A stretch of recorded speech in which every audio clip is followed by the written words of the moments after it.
Hi, welcome back to another episode of Dear Single Mama Podcast. I am your host and founder, Clarion, and I'm so excited about this episode. I'm always excited about all my episodes. I mean, I say that all of the time, but I have a special guest here with me, a friend, a sister in Christ, and so I'm super excited. We're just about to have like a whole conversation, and this one, we're going to get real. We experienced some of the same things. We went through a similar situation actually. And so we're just going to have a conversation. So before we continue, if you are not subscribed, make sure you hit that subscribe button and that notification bell, and make sure you follow this podcast. And I'm about to pray, and then we're just going to dive right in. I'm going to introduce my guest, my friend, and then we're just going to dive right in, okay? All right. So, Lord God, we thank you for this opportunity. God, we thank you for who these episodes and who this podcast is going to touch.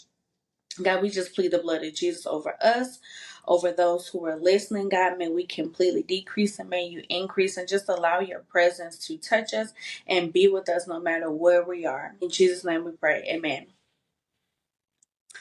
So Carla, she is a licensed professional counselor.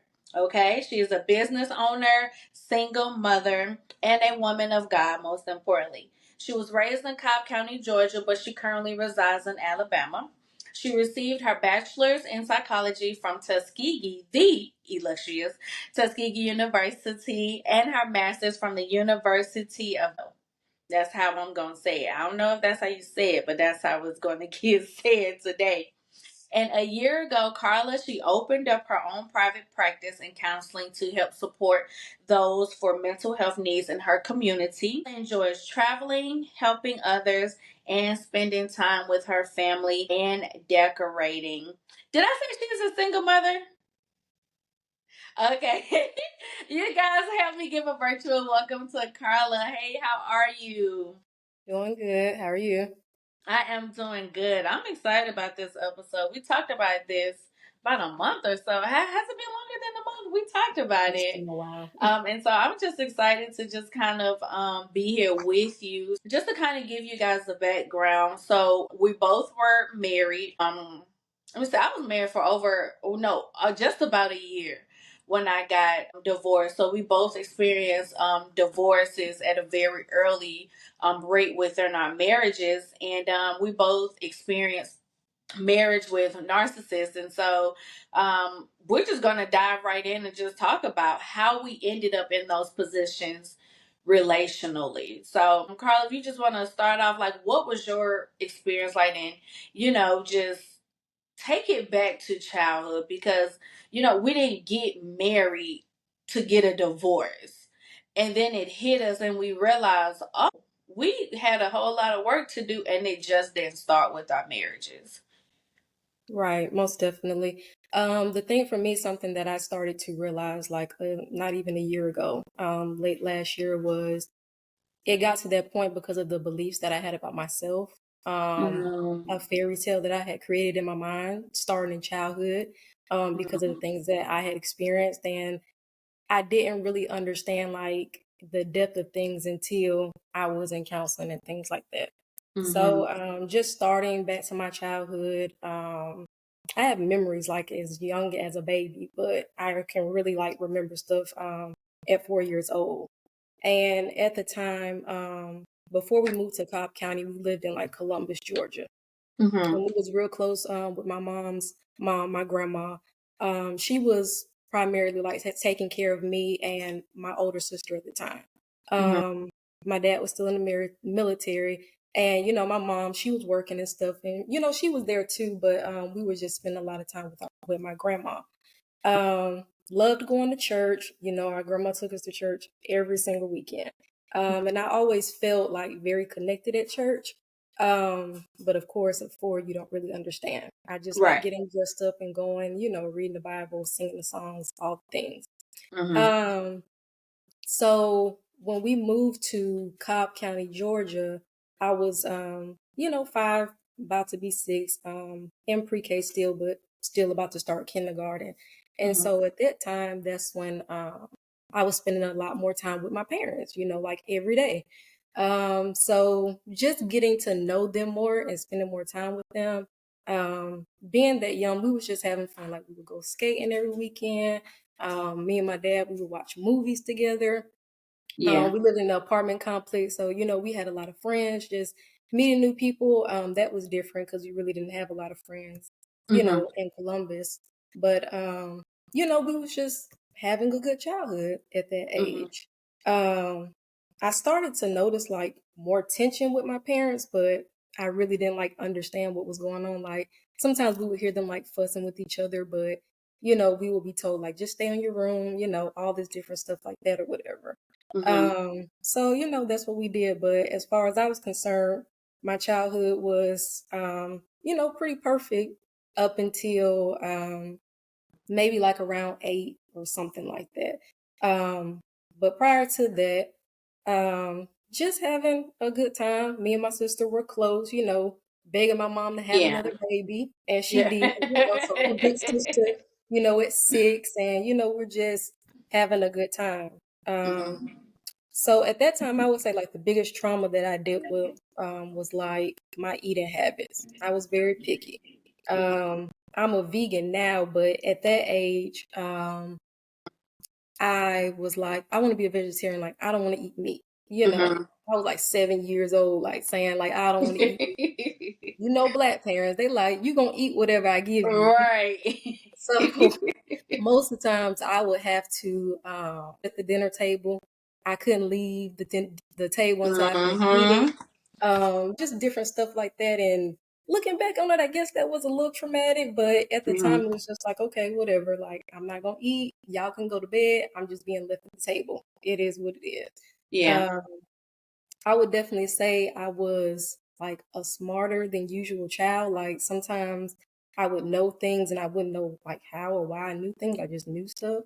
Mhm. Um, at that age, I wanted to learn how to read all the words in the dictionary. We had the little encyclopedia set. I wanted to Mhm. uh, know all the information in there. So I was a little tomboyish. I used to go play in the creek, all this Mhm. different stuff like that. I was very outspoken at that time. So I can remember me and my mom had just talked about this like a few weeks ago. Me and my mom had kind of got into it because they would always be like, don't go play in the creek. I would Mhm. go play in the creek anyway, but most Yeah. times I would fall in there so my clothes would get wet and I would have to try to, change them and stuff like that. But I can remember one time me and my mom had got into it and she was just like, okay, well, pack your stuff if you don't want to listen. So she's packing my stuff in the suitcase, and my older sister's just crying, like, don't put her out, don't put her out. I said, I don't care. Like, I'm gonna call CPS. I'm Mhm. 5. Like, what do I know about CPS? Yeah. So it would just be like little stuff like that. But like I say, everything was pretty much okay prior to that. Things started getting well, I will say before that. Maybe a couple years ago, I started realizing, like, when I look back on my childhood, like, I was very anxious as a child. And I Mm. didn't know, like, at the time, of course. I would always have, like, a hard time sleeping. Um, Me and my older sister had shared a room, and I would always be like, how she sleep so good? And, like, I can't go to sleep. Like, I would Yeah. just be very anxious. Time I kind of didn't, like, know why. Sometimes my mom would have people like babysitters, like if her and my dad were working time or whatever, or going out. We have to get babysat. And I can remember one time this older lady was babysitting us, and I hated Mhm. going to her house. And I would never go to sleep. I would just sit there. I would sit on her porch and like literally wait on my mom. Like I can remember having thoughts like, are they coming back to get us? Like Yeah. what's going on? Like I can remember like feeling anxious, but not really knowing that I was anxious. And that's Mm. pretty much played a thing my whole life. So, like during maybe the Christmas time or something like that, we had went to visit our grandma, and when we had came back, they had bought a house, so we had moved into a house. I Mhm. will say, like at this point, that's when um, I would just say everything in my life just spiraled down. Um, Mhm. we weren't really going skating as a family anymore. Like we weren't doing those little family outings and different things. Like at that point, we would just go like on family vacations. Um, we had went on like a cruise or two during that time, so that was about as much as I would just say bonding one-on-one time that we were spending. Yeah. Um, so it was just kind of like things were going down. Like we didn't have all the friends that we used to have at the apartment complex. Like, you can go outside and there's a lot of kids, we Mhm. live in a neighborhood now, so it wasn't that type of interaction. So we started spending more time like with each other, my older sister and my baby sister at the time. Mhm. We were just spending a lot more time just with each other. Um, so our parents were working more, or they would be like in their room, like they really just weren't interacting with us, like they used to. Mhm. So my parents will always argue, but around this time, it started getting more physical. Sometimes they would both be the aggressor. Like sometimes my dad would start fights, and sometimes, my mom would just be fussing at him, and we would be like, "Please be quiet," because he would only sit down for only so long, or just take the yelling and stuff before, Yeah. he wanted to get physical. So that started a real fear in me. Like whenever I hear people yelling or getting loud, like I just assume a fight is gonna happen. Mhm. So I always have this thing like, don't yell. Like even my voice, I have to like teach myself to use my voice louder because it's just like, we don't yell. Um so during that time, like I say, the physical fights just they weren't frequent, but they were frequent enough to where, you would be waiting on the next time. So like I said earlier, I was a little smarter than most kids at that time. So I loved going to school. Like that was my little safe haven. I didn't have to worry about certain things. Like I started having like a little fears at that point, like what if one of them kill each other? Like, what if the other one goes to Yeah. jail? Just start thinking like, what's gonna happen if it ever gets to that point? Mhm. So at this time, I'm like in second, third grade, like concerned about my well being and stuff like that. So school was just really like a safe space. You getting praised because you're smarter than usual. Um, different things like that. I really didn't start getting in trouble in school until like third grade. I would always talk. I was very talkative. Mhm. People who know me now probably would not believe that. Yeah. So I was very talkative, and I was always getting in trouble. Like the teacher, she would always be like, you're just too smart to be talking. Like you shouldn't be talking to certain people anyway. And it's just like they talking to me, we having a good time. Like, what's Right. the What's the issue? Like we doing problem? our work, Yeah. but every time the report cards came around, I was, getting in trouble for talking or the progress reports or whatever. So I had started getting whoopings for that. So me being the middle child, so my older sister, she had a different dad. Me and my baby sister at that time, we had the same mom and dad, but she had a different dad. But my Mhm. dad was primarily raising her, like he had been in her life since she was like two. Well, like one Yeah. or two or whatever. So, um, so it was like at that time I was the only child getting in trouble. Like, of course, the baby not getting in trouble. My older sister wasn't getting in trouble. My mom, she wasn't a disciplinarian. Like, she did not. She believed in like she say talking to children. So she was never going to whoop us or yell at us or just do anything like that. Yeah. So my dad was just the only one like really getting on to me. And so I would always wonder like, why I'm the only one getting in trouble? Like my older sister be doing Mhm. stuff she need to be getting in trouble too, but Yeah. it just always seemed like I was the only one singled out, at that time. I was real bad about talking back at that time. Like I felt like, my dad, he would say stuff and I'm like, well, I have thoughts too. I have opinions too. And I would just say them. He Yeah. would always yell at me like, you just need to be quiet and, shut up and, just listen. You don't always have to say something back. Mhm. So, enough of going through that cycle, I just started internalizing stuff. Like um, everything I wanted to say, I just started saying like in my head. So Mm. that was enough for me. Like, okay, I'm still saying what I'm saying. You don't know it, but I'm saying what I have to say. Right. So I just started like internalizing things. And at that point, that's when I started just getting more quiet. Like I literally just stopped talking. Went from like, I would say this bubbly, outgoing child to, just very quiet. And like I say, just even having the anxiety and fears about, their physical altercations and things like that. I just got quiet. So I can remember this one time, they had started fighting like really bad.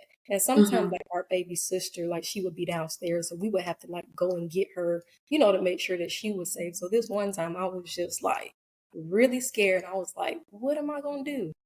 Um, and so I decided to call 911 that time. Mhm. And never did that before, but I was just like, I'm calling the police. Like, I'm not gonna sit here and wait.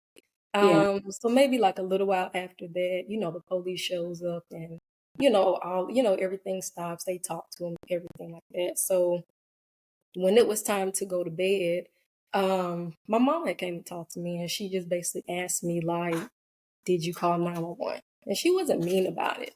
But in so many words, she basically told me like, don't ever do that again. Basically like the way that I took it is just you just deal with these things, keep it to yourself, and you don't tell nobody. Mm. That So that was what stays in the house, what goes on in the house stays in the house, saying. right, right. So that was like my first real indicator um, to just like suffer in silence. And Mm. that was literally the running thing up until now in my Mhm. life. Just you go through things, you don't let nobody know, and you just let it be like what it is. So like I say, from that point on, I really just started becoming more quiet and, just fearful of everything. Just, like it is what it is. Mm. So, my parents were working more, like I said. So around this time too, we were having to be more responsible. Like we were left at home by ourselves more. Mhm. My sister, she's real goofy and playful, so I was always like the more responsible one. Like I don't lie, people Mhm. always, yeah, people always assume like I was the older sister. It's like no, I'm not. Yeah. Um, and I will say I always felt older than what I was. I Yeah. remember It's always the younger siblings. Mhm, mhm. So I always felt older anyway, so it's just like, okay, like we're just being responsible, we're taking care of ourselves, all these different things like that. But that I feel like it really hindered me in my life because I've just always been like kind of motherly. Just Mhm. always taking charge and did things and it's just like when I'm supposed to be a child, like I can't be, Yeah. so, that was just that.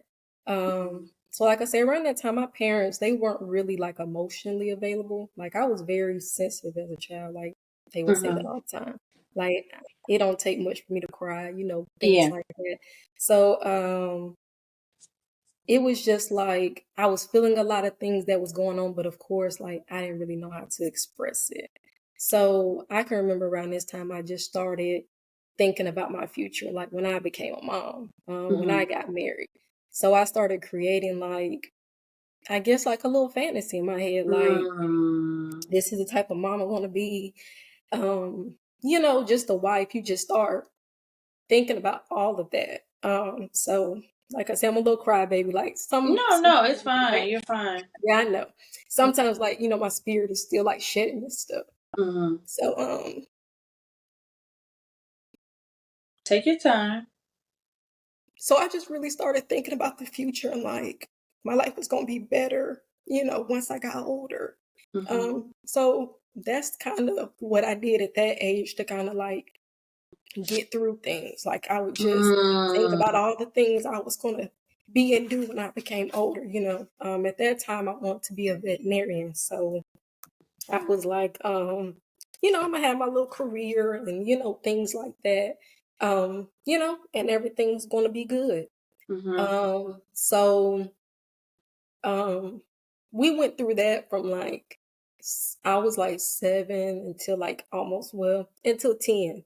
So on my 10th birthday, I remember that birthday because I think it was like the first birthday I had got a cake. So I got this little Winnie the Pooh cake, Mhm.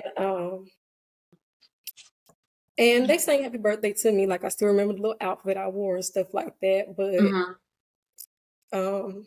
10 was significant for me because after turning 10, I felt like my life went downhill like even more. Like it got worse. So I was like, you know, at that time I'm like, how could it get like any worse than, than what it had been. So let me go grab some tissue real quick. Yeah, go ahead.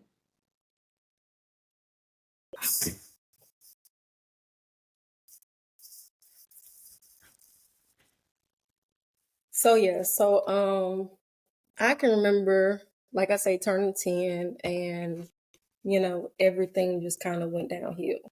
So we had went to like my grandma's house for the Christmas time or something like that, like over Christmas break. And so when we came back from the Christmas break, like our mom had picked us up and she just basically had told us like her and my dad were getting a divorce and, they weren't going to be together. I was relieved at the time because I'm like, okay, well, we don't have to worry about y'all fighting no more. Like I Yeah. was happy in that sense, but at the same time, it's like your family's being broken up. Yeah. So when we went back home, like we didn't actually like go back to our house. Like we lived in a whole different house. So while we was gone, like my mom was moving.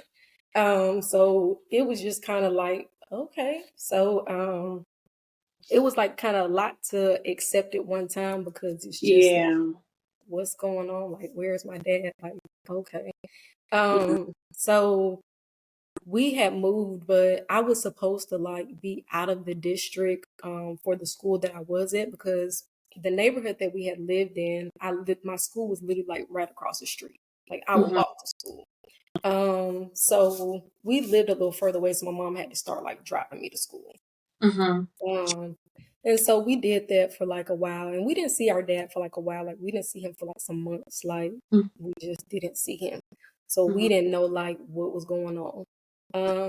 So every day, of course, going to school because it was like the middle of the school year, so my mom just didn't want to like have me go to like a new school all of a sudden. So she was still driving me, but every day, like, you see your old neighborhood, where you've lived the past few years and you just see the house and stuff and it's just like kind of a reminder of everything. Yeah. Um, so I definitely would say both of my parents had started like dating very quickly after they had separated. And now that we were in a single, parent household, like there was financial strains. Yeah. Sometimes we wouldn't have like lunch money on our account. And like I told you, I was just feeling very anxious, even about that. Like, what happens when I punch this little number in and I can't get no school lunch today, or have to get a peanut butter and jelly sandwich, So Yeah. I can definitely say like everything just made me anxious. Mm. Um, so like I said, we didn't see our dad for a while. And then one day he came over. Like he came to visit. We were all in the living room, like laughing, having a good time. Because it had been like well, of course, as a child, you don't know how long it had been, but it had been like a few months, since we had seen him. So when it was time for him to leave, like that was the first time we saw him like actually leave. Because before, we just came back and we moved, He was gone. So it was hard. Like everybody was crying and at that point, they were even having conversations about if they was just gonna kind of like work it out, because the divorce like wasn't finalized. But they was kind of having conversations about working it out, trying to be back together. We was begging them at that point, like just get back together and Yeah. be happy. Because even as a child at that age, like I couldn't understand like why I couldn't have a certain type of family. Like, why couldn't my parents be happy? Or, I just had like, and just asking myself like why I couldn't see certain things in my house that, I saw at my friend's house or something like that. So I was always like confused and stuff, but of course, you can't go to your parents with these questions or, Yeah. really get a real answer that's going to, make you feel better. Right. Um, so during this time, we weren't because that's the thing too. When we moved up to Cobb County, away from our grandma, we weren't going to church anymore. So that was something else too that I had lost. Just not going to church anymore, all that stuff. So after they had got a divorce, I had asked my mom for a Kurt Franklin CD. And she got it for me, and I would literally like just play that song, like was play the whole album like every night going to bed, like until I woke up. Like that was my way of kind of, I guess, like coping Mm-hmm. with my parents not being together anymore, and just, you know, even everything that we had experienced, you know, while they were together and stuff like that. So like I say, my parents had started dating very quickly after their divorce, pretty much like within that same year. So it really wasn't a lot of time to like process, okay, your parents aren't together before you're having to meet new people. Mm-hmm. So it was just kind of strange, weird, you know, it's just like, okay. Um, so later on, like towards that year, one of the guys that my mom was dating, well, the guy that she ended up dating, because she had dated a couple, but I guess, you know, she found the one that she wanted. Um, you know, he had started babysitting us while she was at work. Because prior to that, we was just left at home, you know. The other parent was out of the home, so, you know, we were still like just being for ourselves. Yeah. So during one of the first visits, where he was watching us, he had actually started molesting me. And I Mm-hmm. was 10 years old. So like I say, turning 10 was just like the worst thing ever. You know, so the first time it happened, like I was very confused, because I just remember we were all sitting here, like me, him and my sisters. You know, we were sitting there watching American Idol, and I think like I fell asleep apparently. And typically me and my sisters, like we were sleeping in the other room, um, just all together in the Mm-hmm. bed or whatever. But I just remember like when I woke up, I felt something like grabbing my chest, and I was like, "What is that?" And when I woke up, like I was confused. I'm like, "Where am I? Yeah. Not in that room," you know. So I literally just laid there for a minute, like trying to figure out like what is going on. Mm-hmm. And so eventually, like I figured out, like, oh, this is him, you know. Mm-hmm. And I would just remember, like, he's like, mom, just hurry up and come. Like, I was trying to like turn over so like I could knock his hand off, but it was like not working. So I remember when she finally had came, and she was just like, you know, why she sleeping here? And he was just like, oh, she fell asleep. I just, you know, left her in here, whatever, like that. And so Hmm. that next morning when because you know we had to get up to go to school and stuff like that, and I just remember sitting in the back seat, and I felt like empty inside, like because I felt Mm-hmm. confused, like I was just trying to process, like what happened, you know, Yeah. like a part of me like wanted to tell my mom, but I just started having thoughts like, what if you know, what if she confronts him, and you know, then I have to tell the police and somebody has to go to jail, or what if they don't believe me, you know. I just Yeah.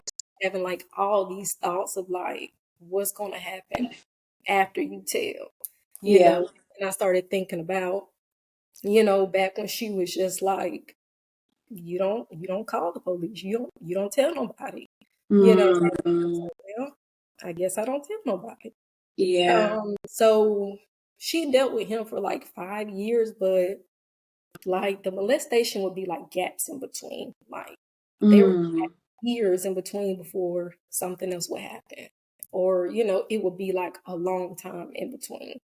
Um, so during that time, like I say, we had our own house, you know, wasn't staying with nobody. So um we had eventually started like visiting with our dad more. Like we actually started having like visitation. Like we were going every other weekend. So in the beginning, he was getting all three of us, my older sister, me, and you know, my baby sister.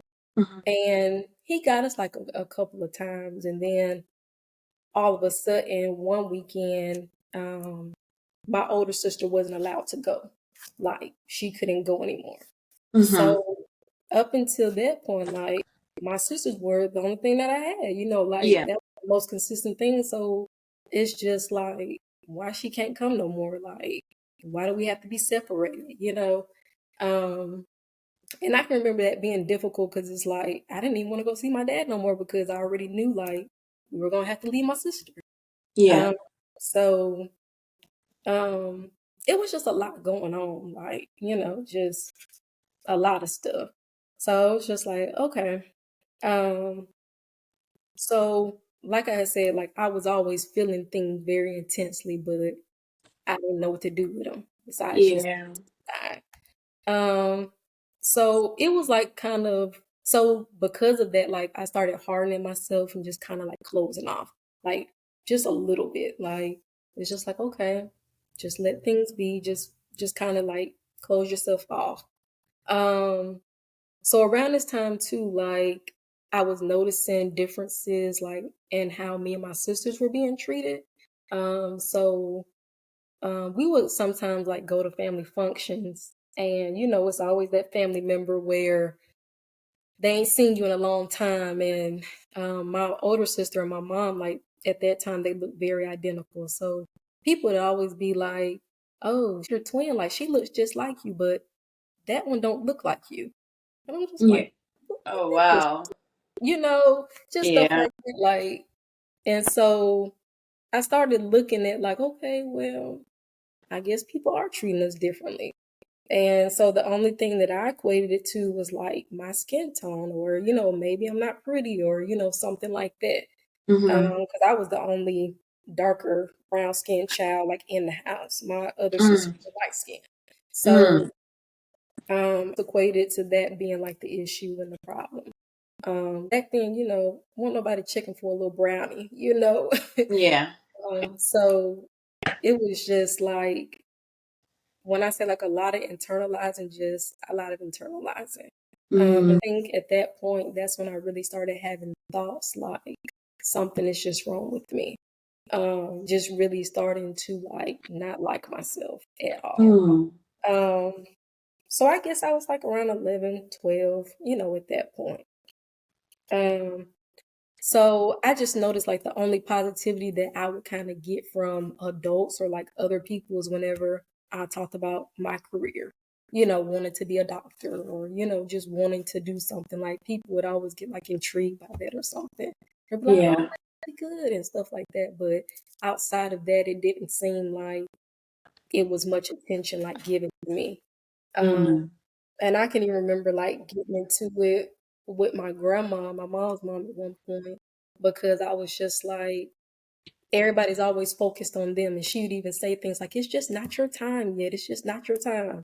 And I'm like, what is that supposed to mean? Like, why does it have to be somebody's time to Yeah. show interest? And Um, so.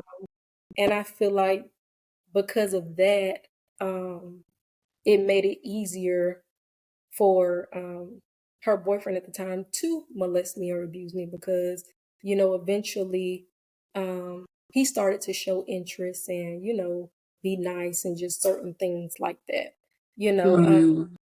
so sometimes he would be like real nice and then he would be like real mean. So we Mm.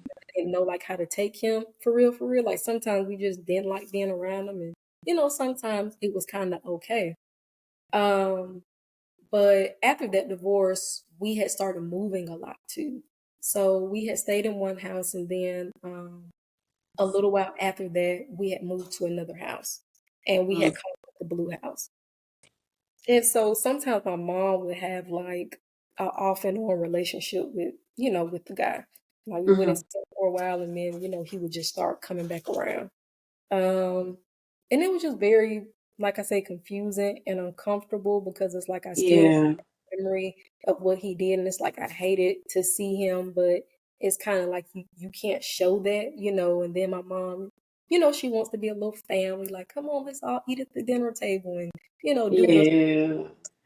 We'll sit on the dinner table, and do all this stuff. I can just remember a lot of times we were asking my mom like, why you just can't be by yourself? Like, why you just can't be single and just Mm. be us?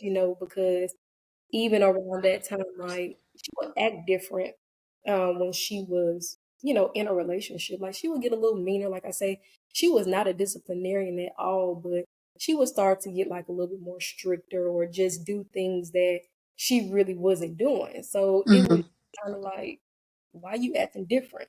You know, so like I say, it was becoming like apparent that we didn't like this person for real. Like it wasn't like genuine and stuff. And sometimes she would say little things like she would ask us questions like, do y'all like them? Do y'all want to come around? And we would be like, no, And sometimes she would be like, why? And, try to ask questions. It's just like, we just don't like, I can't tell you the real reason I don't like this man, but we just don't like him. And Right.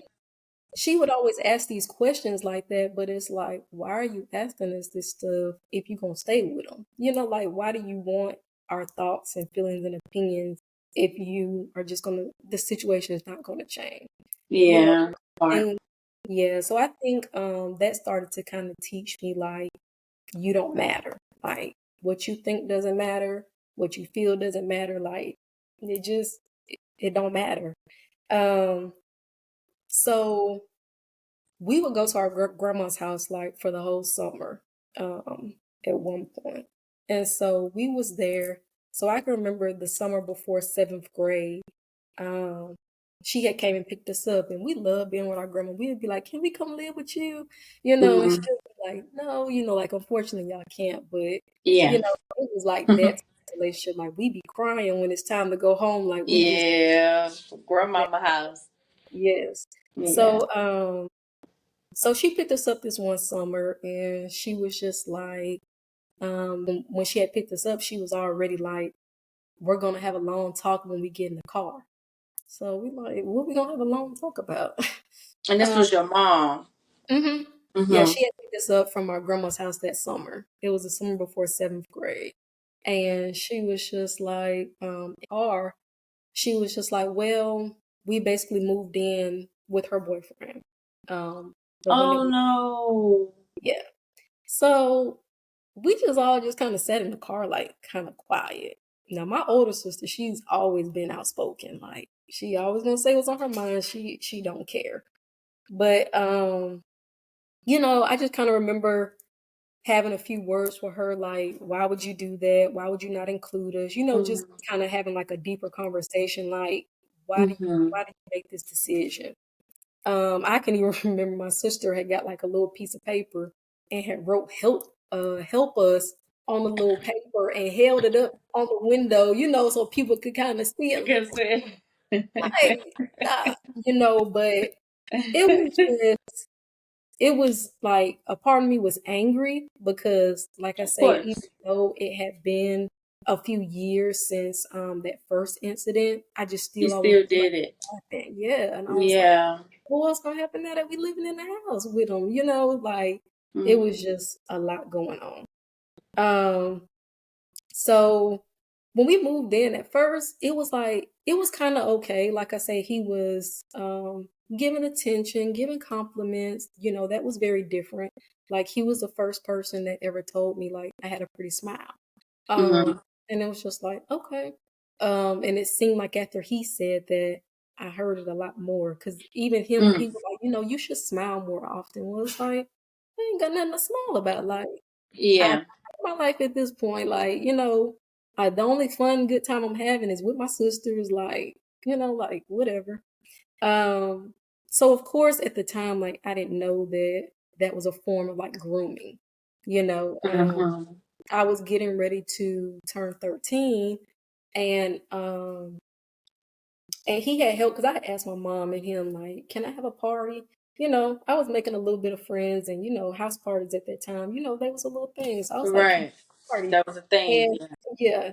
And so they had said yeah. And he was actually like into computers and software stuff. So he helped me like design my little invitations for my party, just kind of things like that. And I Mhm. was just like, okay, like he's been a little nice. So had my party, things like that. Like certain things were going okay. And I can remember at this time too, like we were still going to our dad's house. And when we would come back, our older sister would have clothes. And we looking like thinking like, okay. are we getting clothes too? And it's like, no, y'all not getting no clothes. And my mom basically explained it like, well, her dad doesn't get her frequently, so we just took her shopping, to kind of do something with her while y'all were gone. And it's just like, well, we would still like to get clothes too, whether we're here or not. Yeah. Um, so I think after that point, like he just started trying to, like I say, just be more inclusive, do more things, like buy us all clothes, and just do certain things. Mm-hmm. Um, so our mom, she was like working at nighttime, and at that time, like I really loved to read. Like I felt like that was my other outlet. Like my Kurt Franklin CD was gone, like scratched up. I played that at Yeah. I already worked before. So I had started like reading. We would go to our cousin's house sometime, and she had books over there, and I'm like, oh, this is kind of interesting. Like they have stories in them. So I Yeah. just started like reading a lot, and I can remember like when my mom was at work, he would kind of ask me to come in there and like read my book to him. And so I was just like, okay, like I would sit at the edge of the bed and, just kind of read like a chapter. And, he would always say things like, it's really good that you're reading. He was like, it doesn't matter like what kind of books you read, as long as you read, like it's going to help your brain in a sense. Mm-hmm. At that time I was excelling in school, like I say, just always smart. I was in a program like that was prepping you for college. So in seventh grade, I was taking this one class that was supposed to be prepping you for college. We learned about stocks. We're learning about colleges, like we're doing all the things or whatever.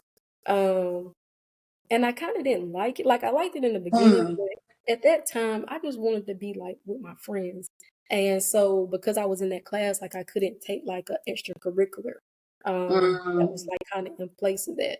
So I was just like, I'm getting tired of being smart. Like I'm just trying to be a kid at somewhere in my life. Yeah. And I remember telling that teacher, because I was just like, at this point, I was starting to show more aggression and attitude, if you will. But I was Um, still like very quiet. So um, I remember telling her, like, I don't want to go to college. Like, y'all can take me out this class. Like, I'm not going to college. I'm not doing that. And I can remember that lady pulling me out of the class to really like go off on me.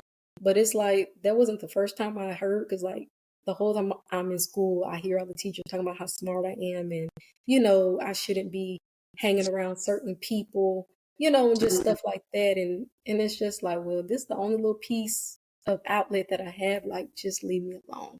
yeah. Um, so it was just so at that time, like school wasn't even fun no more, because at first, like school was an outlet for me, and it's like at that point, Mm, it wasn't anymore, because it's like I got all these expectations of me at school. Like I'm just trying to be a kid. Like leave me alone. yeah. Um, so one of these nights when he asked me to read to him, like he wanted me to like lay up closer by him or whatever. And he was like, get comfortable and all this stuff like that. And I wasn't, like I said, I wasn't an outspoken child. I was very quiet. And so I just kind of did it because he asked, or, just instructed or whatever. And so I'm just reading the book. I'm already getting nervous because I'm like, why you want me to sit up here by you? But Mhm. I'm still like just focused on like reading the book. So during this time, that's when he started touching me again. But this time, like Mm, I'm awake and I'm older, and it's like it was just like weird. So I just sat there and read the book, ended the chapter, and then like I was like, okay, I'm ready to go to bed now. And so, he just kind of stopped, and I went to bed, and that was it. Um mm, so when I say like it was gaps in between, like the first episode was 10 and now like I'm 13, so it had been a while, but it still had like the same effect or whatever. effect. Yeah. Mhm.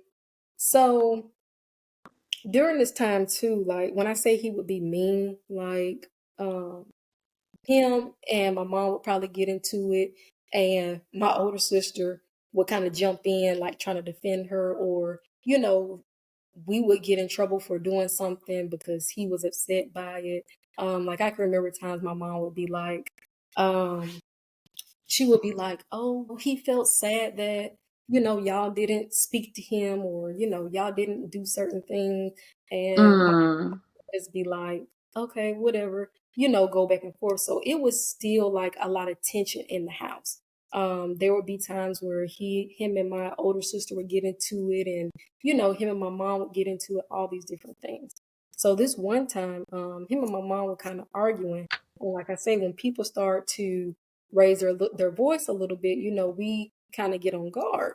So we just sitting in a room, just listening, just seeing if anything's gonna happen, and we heard something like start moving, like we heard a little bumping noise and stuff. So we get up, and my older sister busts into the room, and he has my mom pinned like on the bed. And so my older sister started cussing him out, like, "You need to get your hands off my mama," all this stuff like Yeah, that. yeah, yeah. At this point, I'm just like, "Oh, we're not gonna do this again." So I'm going downstairs to get a knife. Like, we just gonna nip this in the bud this time. Like, we're not gonna have this type of interactions going on. So my mom was like trying to stop me and all these things. So in the midst of that, he actually called the police. And so when the police came, my mom's telling the situation, what happened, and the police is like just trying to figure everything out, trying to dissolve everything. Yeah. And so they're basically like, he says he doesn't want y'all to come back in the house. So we're like, oh, okay, that's fine. So at this time, like my mom was like, okay, so where are we gonna go? Because even during this relationship, like it was so tumultuous, like her relationship with our family members had started like drifting off, like so we really Mm. didn't like our family anymore and stuff like that. And everybody lived far away too, so Yeah. um, a hotel wasn't an option, I guess, at the time. So I just kind of thought, I was like, well, why don't we go stay with my dad? Now at this time he was married, he had another child, all these different Mhm. things like that.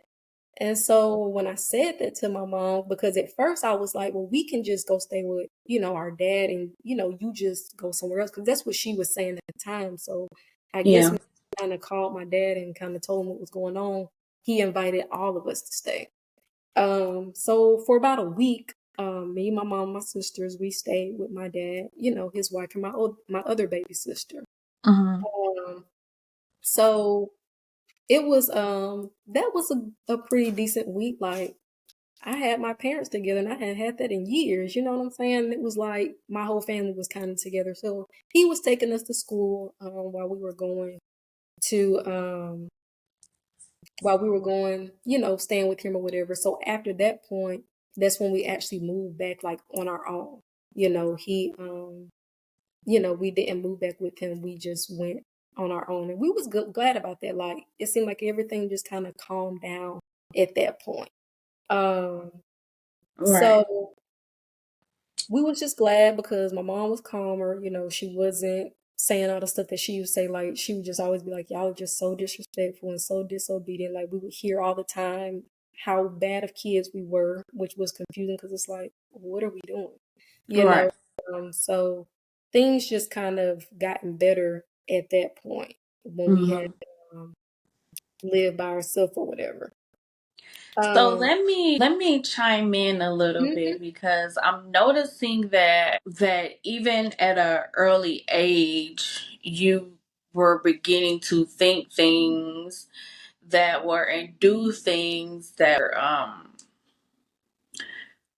kind of negative. And so, to speak, you mhm, started having the fantasies about what life would look like to kind of tune out your reality of what was going on. And one of the biggest things that I think that the previous generation, one of the biggest mistakes that they did was leaving what was going on inside the household to stay within a household and not get help, because you have now us as millennials and Gen Zs who had been molested, who had experienced things, and we didn't have a voice to say that. And so now we become adults and getting to these relationships and start doing life and can't figure out what's going on with us because of that negative connotation that was put on the Black community as a whole.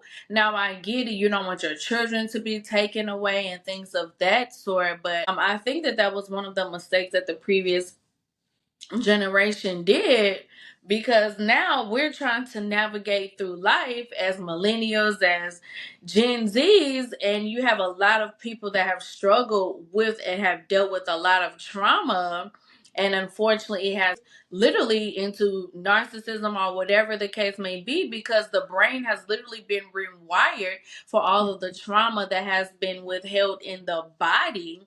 And you know that, as a psychologist, that's very detrimental to the mental, the physical, the spiritual aspects of things. And so I'm just kind of listening and I'm paying attention that how from a very early age, those seeds were planted in you. And you're not even, I mean, you're a teenager at this point, but you're still young.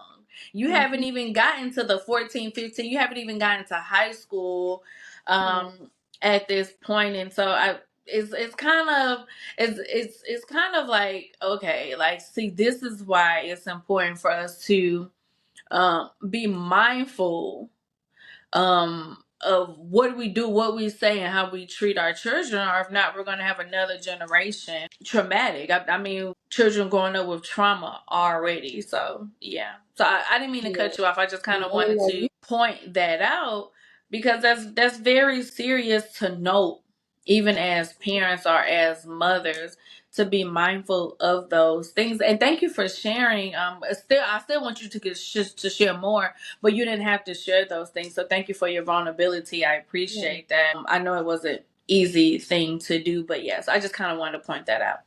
Yes, and that is exactly, what this part of the story is. Like you say, be mindful of how you treat your children. Like that is what, the childhood stuff is. Because like you say, that's just becoming 13.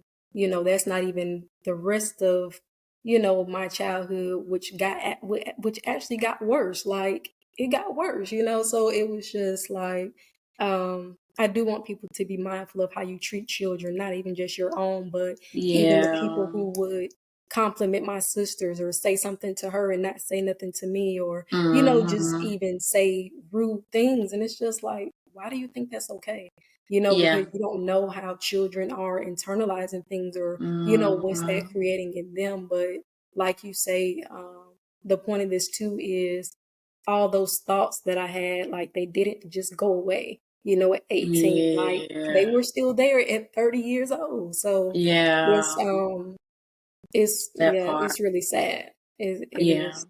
Really That sad. part. And I think that one of the pivotal moments, and I'm going to share my story as well, but one of the pivotal moments for me, I knew I had issues. Like, even prior to marriage, like, I knew I had issues. I had this mindset of, that's just how I am type personality, and a lot of people have that. Well, that's just who I am, that's just how I am, not knowing that is your trauma that is spewing out of your body. That's not really how you are. Like, I used to think I was not this sensitive person. I'm like hardcore. I am very sensitive. Like, and I will cry at the drop of anything. I will cry at a movie. And, I didn't realize that I was harboring and holding all of that in until after I started, because I started really intensifying. I had been in therapy prior to marriage, but I wasn't taking it serious. Like, it was like, okay, well, I'm just going to vent, and whatever the ladies say, I'm going to just do whatever, It was more of a venting session, but I really intensified it when going through the things that I went through in my previous marriage. And I started realizing, like, like, a lot of this spewed from your childhood. And this really is not how you are. Your inner child is really acting out in such a way. It's your trauma coming out, because it's really is not how you are. And I think that was a very pivotal moment for me, and was like, if I don't deal with this, I'm going to raise up my children under my traumatic inner child. which Mhm. can then be detrimental to how they grow up because of Right. how I am parenting that. And so even in that, I think it's important for us to even like take a step back and to be like, well, why am I like this? Why do I say the things that I do? Why do I act the way that I do? Because is this really me? Is this really who God has called me to be? Or is this my inner child? Is this the trauma that is spewing for me? Because it really did not hit me, and I'm 32. And it did not hit me until I was in my 30s, and I was like, my God, like, had Right. I known this in my early 20s, I could have avoided a whole bunch of stuff relationally, a whole bunch of more trauma, because the trauma didn't stop as a child. Right. I was still dealing with traumatic stuff as an adult. And even in my previous marriage, it was like, yo, okay, something has to stop, because this isn't normal. This isn't normal. Nobody should have to be experiencing these things and Mhm. be put in these situations for that. So yeah, that was a pivotal moment for me. Yeah, most definitely. And I definitely agree with everything you just said. Um, Yeah. like you say, I'm very sensitive too, but it's like I knew I was sensitive, but after things started happening, like I had to make myself hard Yeah, that's right. because it was just too intense, for me, to be feeling all those things at that young age. So, like you say, it did get to the point like when I became nonchalant, it was bad. Like everybody, when Yeah. I say I heard that, like I think I just worked on that, a couple years ago. Like it was Hmm. bad. Like people would be like, you act like you don't care. And at one Hmm. point I would say like I don't. Like, you know, I really don't. But, even underneath all of that, like I would care, but it was just like Yeah, you don't know. I'm not expressing no weakness. Yeah. I'm not gonna do that because, no one else is gonna hurt me. So most definitely, I definitely understand that. Yeah, yeah. So, all right, guys. So, this is a series. So, we're going to cut this one off right here and make sure you check out part 2.